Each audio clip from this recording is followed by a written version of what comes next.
लोक म्हणतात नशीब असेल तर सहज मिळतं आणि नशीब नसेल तर काही मिळत नाही. पण सत्य हे आहे की नशीब आणि प्रयत्न हे दोन चाकं आहेत. एकाशिवाय दुसरं पुढे जाऊ शकत नाही. नशीब म्हणजे संधी आणि प्रयत्न म्हणजे ती संधी पकडण्याची ताकद. हे दोन्ही एकत्र आले की चमत्कार घडतात.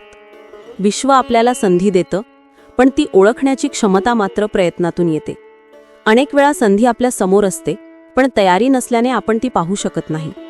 त्यामुळे प्रयत्न थांबवणं म्हणजे स्वतःचं नशीब बंद करणं आहे. काम करत राहिलं की मार्ग आपोआप तयार होतो.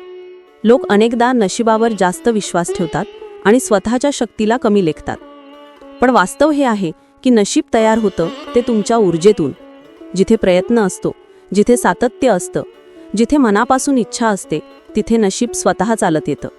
कारण विश्व तुमचे प्रयत्न पाहत असतं आणि योग्य वेळी योग्य दारं उघडतं. कधीकधी आपण प्रचंड मेहनत करतो, पण परिणाम लगेच दिसत नाही. अशा वेळी लोक हार मानतात. पण इथेच गुपित आहे. तुम्ही केलेले प्रयत्न कधीच वाया जात नाहीत. ते सगळे ऊर्जेच्या रूपात साठत जातात आणि योग्य क्षणी एकदम फळ देतात. विश्वातले नियम नेहमी अचूक असतात.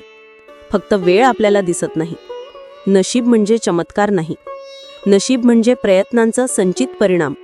तुम्ही जे काम करता, ज्या भावना ठेवता, ज्या गुणांनी मेहनत करता, तसंच तुम्हाला परत मिळतं. नशीब हे तुमच्या ऊर्जेचं प्रतिबिंब आहे. म्हणूनच माझं नशीब खराब आहे म्हणणारे लोक स्वतःलाच अडथळा निर्माण करतात.